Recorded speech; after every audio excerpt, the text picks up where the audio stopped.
Do you want to bring in Thank you. Sheriff Mark Dannels of Cochise County, Arizona? It's good to see you, Sheriff. Thanks so much for being here.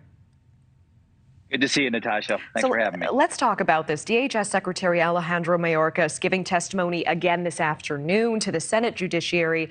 At this point, what do you still want to hear from him? What needs to be done?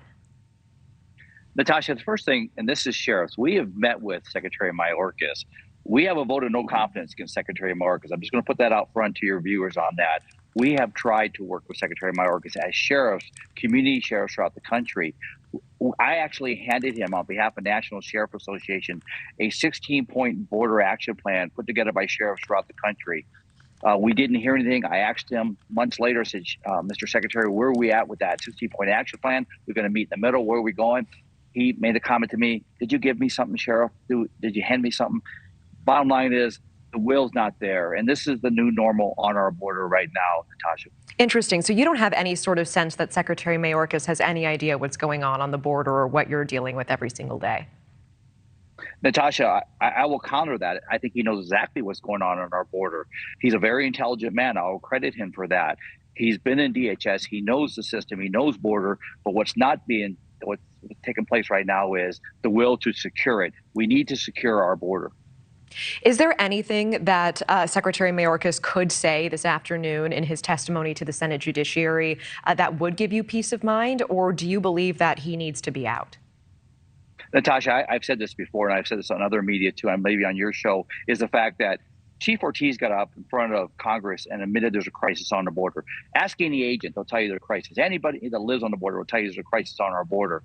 The issue I have is this. Secretary Mayorkas needs to, as a leader, as a Homeland Security leader, secretary, step up and admit that, and let's work together to secure this border. That's what we're asking him to do. I appreciate that. What would be one meaningful first step that would make a difference for you on the day-to-day? Is collective efforts. Local, state, and federal working together to enforce the rule of law. The rule of law, the laws on the books right now, if we start to enforce them the way they're written, and with consequences, with real consequences, we could stop the surge on this border. We could slow the fentanyl part, secure the border. Let's address the cartels. Let's work collectively. We can make a difference. And let's talk about the smuggling of drugs quickly, specifically fentanyl. It is such an issue felt across America, even for those who don't live along the border. So the new DHS Operation Blue Lotus has stopped hundreds of pounds of fentanyl from crossing into the U.S. What else still needs to be done, though, to address the crisis?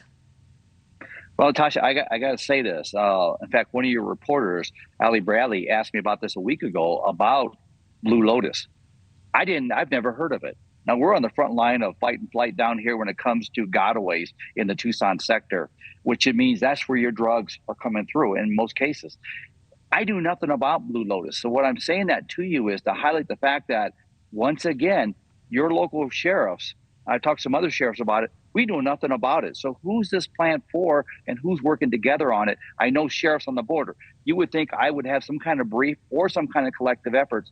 And I'll add that, talking to my federal agents down here, they didn't know anything about it. Wow. And I think that lack of communication is telling. With the time we have, I want to ask about human smuggling as well. Obviously, such a huge crisis at the southern border. Just this past weekend on NewsNation Prime, we were tracking yet another case of migrants stuffed into a small enclosed space, a desperate 911 call. Unfortunately, that was a deadly incident and several did suffocate. Can you describe for us what human smuggling is looking like on the day-to-day for you and your team? And also, if you could speak to the rise of minors and small children who are being left alone by smugglers along the border as well. Well, we're seeing the smuggling every day. This is a new normal, Natasha. And that's why I say when it comes to they don't know what's going on the border, they know exactly what's going on the border. This is an intended consequence for intellectual avoidance and abandonment. So we see smuggling every day. I turn my radio on in the morning, go to work. I go home at night, turn it off. I'm listening to this all day long. Pursuits, trespassing calls, you name it, crashes, whatever it may be. So we're seeing it. I mean, and the cartels are exploiting, the cartels are winning, and that's sad. It's so sad. And they're exploiting these people. Something else I'd like to say on this, Natasha. Last week, we're out looking for 2 or 3 migrants had died up in our mountains right behind me where I'm doing this interview today. I mean, over 1,000 migrants have died on U.S. soil under this administration and Secretary Mayorkas. That is just reckless behavior. We have to secure this border and save lives.